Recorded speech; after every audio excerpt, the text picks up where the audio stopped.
Olá, meu nome é Laura Rodrigues. Eu faço parte do grupo de supervisoras clínicas do grupo de terapia cognitivo-comportamental do Diego Falco. E hoje eu vou falar sobre a relação entre a terapia cognitivo-comportamental e o tratamento de pessoas adultas ou adolescentes que foram vítimas de abuso sexual infantil na infância. Então, eu vou falar primeiro sobre algumas crenças limitantes que são comuns nas pessoas que sofreram esse tipo de abuso, e depois eu vou explicar algumas formas de trabalhar desde a abordagem da terapia cognitivo-comportamental para poder ressignificar ou fazer uma reestruturação cognitiva dessas crenças. Então, algumas crenças que eu tenho visto na minha prática clínica, trabalhando com pessoas que passaram por esse tipo de situação, é se contar e tiver, se a pessoa, né, se eu contar e eu tiver consequências negativas, eu afetar negativamente algum membro da família, se eu afetar a estrutura familiar, as dinâmicas familiares, pelo fato de ter contado sobre o abuso, quer dizer que é a minha culpa. Nesse sentido, é importante trabalhar com a paciente ou paciente para que eles entendam que a responsabilidade do que aconteceu é exclusivamente do abusador ou da abusadora. Lembrando que também tem abusadoras mulheres.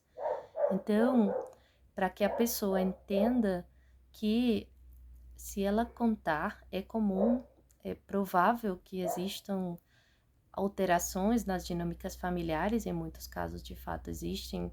Às vezes as pessoas, os entes queridos conseguem dar um apoio e um suporte, esse é o caso ideal, mas em outros casos infelizmente não acontece isso e às vezes pode ser que não acreditem na pessoa ou que fiquem mal, né, por causa do impacto dessa notícia. Mas o importante é trabalhar com esse paciente, para que entenda que a responsabilidade daquilo, desses efeitos, não é por causa de contar, não é culpa da pessoa, a pessoa é a vítima. Realmente, quem é responsável por esses efeitos e consequências é o abusador, ou abusadora, exclusivamente. E contar, na verdade, está não só promovendo uma série de mudanças bastante saudáveis na pessoa, na vítima, a pessoa que sofreu o abuso, senão também pode estar protegendo umas outras pessoas que estejam presentes nesse círculo social, nessa família. Além de conscientizar os entes dessa família, os entes queridos, as pessoas da família da situação, que por mais que seja difícil, é melhor que eles fiquem conscientes do que está acontecendo. A segunda crença que eu tenho visto é: eu senti prazer durante o abuso, isso quer dizer que tem alguma coisa errada comigo. Então, aí é importante explicar também, conscientizar. Nesse caso, a gente pode fazer bastante a psicoeducação, que é uma técnica usada na terapia cognitivo-comportamental, para educar o paciente para que ele conheça sobre a sua situação. Quanto mais a gente acredita que o processo da terapia na TCC é um processo em conjunto. São duas cabeças pensando sobre o mesmo assunto. Não é o terapeuta o único que é dono do conhecimento e que vai falar para o paciente o que fazer ou não. Então, nesse sentido, você pode fazer uma psicoeducação para explicar para o paciente que é comum, por exemplo, quando é criança ou adolescente, se a pessoa foi estimulada sexualmente, se foi estimulada nos seus genitais ou de alguma outra maneira, também com carícias, com toques, é comum ter uma resposta de sentir prazer frente a esse tipo de estímulos. E isso não quer dizer que exista alguma coisa de errado com a pessoa que sofreu o abuso. É importante que a pessoa entenda que isso é comum, isso é esperável, acontece bastante, e não quer dizer que você estava consentindo, dando seu consentimento para o abuso. Não quer dizer que você seja responsável pelo abuso. Não quer dizer simplesmente que você estava tendo uma reação a um estímulo. Mas, comumente, o que as pessoas sentem nesses casos é uma mistura de sentimentos e de sensações e emoções. Porque por um lado pode ser que tenham sentido essas sensações prazerosas, mas por outro lado também sentem todas as emoções negativas e desconfortáveis e dolorosas que geram um abuso por causa das suas características em si, né? Ser um abuso de poder, por serem, em muitos casos, comportamentos, né, não desejados, coisas secretas, coisas que estão fora dos padrões do que é saudável. Então, essa mistura, né, de emoções e de sentimentos causa muita dor na pessoa que sofreu o abuso. E quando cresce, pode causar muita culpa e muita sensação de inadequação. Então, é muito importante trabalhar com essa crença, questioná-la, ressignificá-la, para que a pessoa possa entender e interpretar aquilo que aconteceu com ela de uma forma que vai ajudar ela também a continuar a seguir para frente e a ter um desenvolvimento da sua vida e da sua sexualidade que possa ser saudável e satisfatório para ela. A terceira é eu senti prazer durante o abuso. Isso quer dizer que eu também sou responsável por ter sido abusado. Então, é a mesma situação da crença passada.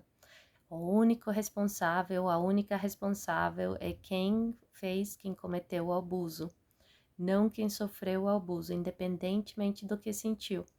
Em muitos casos, por exemplo, em casos em que um adulto abusa de uma criança, né? Ou que um adolescente mais velho abusa de uma criança, não é tão simples a situação como a gente às vezes tem um mito, né? De que os abusadores necessariamente são as pessoas malvadas, são aquele que. Existe esse caso também, claro, aquele que chega no carro desconhecido e pega uma criança, isso existe, mas não é o único caso e não é a maioria. Em muitos casos, na grande maioria, segundo a literatura sobre o assunto, são pessoas muito próximas da vítima. São o pai, padrasto, madrastra, às vezes a avó, existe de tudo. Então, nesses casos que existe um vínculo tão próximo e tão forte, é muito mais complexo, não sei se mais complexo, mas é muito complexo para a pessoa que sofreu o abuso entender essas emoções que ela sentiu, porque ao mesmo tempo a criança pode sentir um afeto muito grande pelo abusador, porque existe um vínculo forte, e ao mesmo tempo, por outro lado, sente essa repulsa, essa, essa sensação negativa, né, do que está acontecendo. Lembrando que os abusadores, abusadoras são pessoas muito hábeis na hora de seduzir. Então, e não é sedução no sentido erótico adulto, que estou falando a palavra, é sedução no sentido de conquistar e ganhar a confiança e o afeto da criança, o jovem adolescente. Então, isso se faz através de presentes, de atenção, de carinho. E isso faz com que, ao mesmo tempo que possa existir uma rejeição pelo abuso, exista também um carinho muito grande pelo abusador. Então, também faz parte dessa ressignificação, dessa reestruturação cognitiva, dessa psicoeducação que o terapeuta pode trabalhar, pode fazer, e que a pessoa entenda disso, entenda dessa complexidade dessa situação pela que ela passou. Não é uma coisa preto e branco, bom e ruim, é uma coisa bem complexa, e sentir carinho, às vezes até sentir saudade, muitas vezes depois de ter sido afastado, o abusador, a criança ou adolescente pode vir a sentir saudade dessa pessoa. E aí se sente muito mal, porque já entende que o abuso foi uma coisa negativa, uma coisa que não deve ser feita. E aí, como é possível que eu sinta saudade dessa pessoa? Isso quer dizer o que de mim? Isso precisa ser trabalhado. E não quer dizer nada mal, nada ruim da vítima. Quer dizer simplesmente que ela tinha um vínculo mais complexo com essa pessoa, o qual incrementa ainda mais seu sofrimento, né? Se alguma coisa vai fazer com que ela esteja ainda sentindo mais dor, né? Por ter perdido uma pessoa que ela queria e o desapontamento de entender que essa pessoa possa ter feito uma coisa como aquela que ela fez. Tá, a seguinte é Então tá, não é possível sentir afeto pelo abusador, pelo mesmo motivo que acabei de explicar. Seguinte é, eu seduzi o abusador. Então aí é muito importante, isso é uma manipulação muito comum que os abusadores podem fazer. E é importante a vítima entender que ela não seduziu, criança não seduz, adolescente não seduz, mesmo se eles, de novo, procuraram, gostavam desse contato, gostaram até da experiência, quem é responsável por aquilo é o adulto, o abusador, que entende que isso não deve ser feito, que usa estratégias para se aproximar e conquistar o carinho, o afeto dessa pessoa, da vítima. Então, realmente, e eles usam muitas vezes para negar quando são acusados, quando existe suspeita de abuso, ou quando, inclusive, a criança ou adolescente fala para eles para não fazer, ou alguém que consiga, né, uma criança, um adolescente que consiga trazer e questionar ele, confrontá-lo ou confrontá-la, né? Você fez aquilo, aquilo não era para ser feito, aquilo é errado. Eles conseguem virar bastante a lógica e manipular bastante com argumentos desse tipo, como, ah, foi você que me seduziu, foi você que me procurou, você que quis. Isso, em momento algum, é verdade. Importante, muito importante que a pessoa vítima de abuso entenda aquilo. Outro se eu não contei imediatamente depois do abuso ter acontecido, quer dizer que já não posso contar mais. Isso não é verdade também, não. Também pode ser uma manipulação que abusadores usam, né? Como, ah, você já não contou, era agora ou nunca. Você pode contar em qualquer momento. A pessoa que sofreu abuso pode contar uma semana depois, um dia depois, 20 anos depois.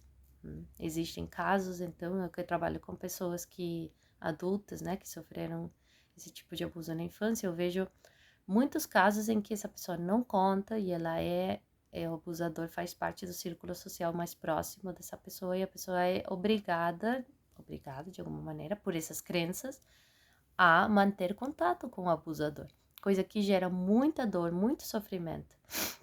Então, você pode contar a qualquer momento, não interessa. Ah, que precisa ter evidência para poder fazer uma denúncia, para poder contar. Não precisa. Você pode fazer uma denúncia anônima, você pode fazer uma denúncia assim de suspeita de abuso, e você, assim, sem falar na questão da denúncia, você pode contar para os seus entes queridos. Isso também pode fazer parte de um processo de cura, é uma parte importante desse processo de cura. Então, não interessa quanto tempo passou, você pode contar. Outra ideia, eu sou menos valioso por ter sofrido abuso. Não, infelizmente é comum as pessoas vítimas de abuso sentirem muita vergonha pelo que aconteceu, mas isso também é muito importante trabalhá-lo, ressignificá-lo, porque quem cometeu alguma coisa errada, quem deveria sentir a vergonha é a pessoa que abusa, não quem é abusado. Não tem culpa alguma. Nunca vou conseguir ter relacionamentos satisfatórios por ter tido um abuso. Então, ali, é importante trabalhar isso, né? Sim, podem existir bastantes consequências nos relacionamentos, principalmente nos relacionamentos amorosos, mas também em outros tipos, em amizades, na família, etc. Como consequência do abuso. Mas pode ser trabalhado. É possível trabalhar aquilo, é possível aprender a criar vínculos saudáveis. É possível entender as consequências emocionais que o abuso teve a longo prazo, na maneira já vou explicar aqui desde a TCC, né? Na maneira de ver os outros, o mundo e si mesmo. E isso é possível de trabalhar e de mudar. Então você consegue. Precisa sim fazer um trabalho terapêutico. E é uma coisa que não é da noite para o dia, mas é possível. E a última é: não dá para confiar em ninguém. Todos os homens, se for abusado por um homem, ou todas as mulheres, se for abusado por uma mulher, são abusadores, ou não dá para confiar em ninguém. Isso também precisa ser trabalhado, porque esse tipo de crença vai gerar muitas limitações na sua capacidade de ter relacionamentos saudáveis. porque a confiança, a abertura, a intimidade é um requerimento, né, dos relacionamentos saudáveis. Então, você precisa olhar para essa crença, porque senão, com isso, você está se colocando numa revitimização, quer dizer, você tá sofrendo as consequências do abuso, que já foram dolorosas, e você tá com essa crença perpetuando uma condição de não conseguir ter relacionamentos saudáveis, duradouros, satisfatórios, que isso pode ficar para o resto da sua vida, para você, por causa dessa crença, que não é verdade, ok? Então é importante trabalhá-la. Agora eu vou falar sobre a relação entre isto e a terapia cognitivo-comportamental, brevemente, que já me estendi um pouco, bastante. Então, tudo isso que eu falei, essas crenças, são pensamentos automáticos. No tratamento na TCC, a gente tem que constantemente estar identificando pensamentos automáticos ou crenças disfuncionais sobre si mesmo, que a pessoa tem sobre si mesma, sobre o mundo e sobre o futuro, porque eles são uma base, assim, das crenças, de maneira geral, a gente pode agrupá-las dessa maneira. Quando a gente trabalha com crenças, é bastante útil, a gente pode fazer um processo de, primeiro, identificar essa crença, depois nomeá-la, que isso ajuda bastante a que a pessoa comece a ser mais consciente dela. Depois você avalia ela, então avalia que tanto ela é válida, que tanto ela aplica, você pode ver ali evidências a favor, evidências em contra, questioná-la bastante usando o questionamento socrático. Depois você pode aceitar essa crença, se for uma coisa que você não pode mudar, né? E nesse caso você trabalha com aceitação, ou aceitação também no sentido de que muitas vezes vêm esses pensamentos, eles continuam vindo, por mais que você já não acredita mais neles, não quer mais incentivá-los, alimentá-los, mas aceitar que eles vão continuar vindo, mas os pensamentos não são você. Eles simplesmente são o mecanismo que você usa geralmente quando você se sente em perigo, ou sente que precisa ter algum senso de controle, mas eles não são necessariamente verdadeiros por isso. E o último é procurar uma resposta, né? Responder aquilo, procurar respostas funcionais que ajudem você. Então, importante no trabalho terapêutico, você, especificamente nesse tipo de casos, veja como a paciente ou o paciente interpretou a experiência, que conclusões que ela tirou daquilo, que crenças que surgiram daquilo, para você poder trabalhar com essas crenças. Você pode também treinar o paciente a questionar essas crenças. Como eu falei, um trabalho na TCC é um trabalho de duas pessoas pensando juntos. Então, você ensina o paciente a questionar, a pensar, a duvidar da veracidade dessas crenças, para que ela possa depois interpretar essa situação de uma maneira diferente e quando a terapia acabar ou quando surgirem novos gatilhos para essas crenças, que o paciente já tenha as ferramentas para poder questioná-las sozinho, não precisa sempre ser o terapeuta que vai questioná-las por ele ou por ela.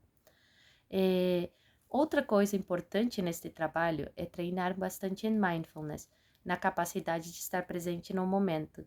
Para quê? Porque aqui estamos lidando com um evento no passado que é muito forte, que pode ter, assim, pode determinar bastante o presente. Não só o presente, mas também as ideias relacionadas ao futuro. Então, você treinando a pessoa em técnicas de ficar presente, de voltar no presente, de apreciar o presente, de estar consciente, você pode ajudar a que a pessoa não fique tanto remoendo o passado. É claro, a gente vai trabalhar com essa experiência passada, vai ressignificar, mas depois de ter sido feito isso, já aprender também a soltar, a não ficar remoendo aquilo que já foi trabalhado e também a não ficar se preocupando com ter sucesso no futuro ou com aquilo, né? Nesse caso, as crenças limitantes sobre o futuro, do que não pode fazer, nunca vai conseguir fazer, porque isso também vai dificultar o processo da pessoa seguir em frente, né? Da pessoa construir sua vida, da pessoa conseguir avançar e não ficar repetindo padrões uma e outra vez. É importante ajudar o paciente a perceber que ela tem escolhas. Ela escolhe sim, ela não está fadada a ficar sendo presa dessas consequências que ela teve por causa do abuso. É importante nesse processo de empoderamento ver as escolhas que a pessoa tem e incentivar através de experimentos comportamentais, levando a pessoa a experimentar, a experienciar coisas na sua vida presente, sim? Para que ela perceba que ela pode mudar também sua vida. É importante na terapia cognitivo-comportamental sempre trabalhar com as metas de tratamento, então é claro que a gente vai trabalhar com essa ressignificação cognitiva dessas crenças limitantes, mas constantemente é importante também atualizar as metas que a pessoa quer ter. Então, em relação àquilo que a vida da pessoa, que ela quer trabalhar. E a gente pode ir, por exemplo, não, eu quero trabalhar agora minhas relações no âmbito profissional. Ok? A gente trabalha com isso e vai constantemente fazendo o link com essas crenças limitantes, vendo se elas estão interferindo nesses âmbitos. E quando a gente perceber que isso está acontecendo, a gente então faz de novo uma reestruturação cognitiva, sim? Faz de novo esse questionamento dessas crenças, ou usa essas novas experiências, nesse caso específico, no âmbito do trabalho, para ir gerando novas evidências que possam refutar ainda mais essas crenças.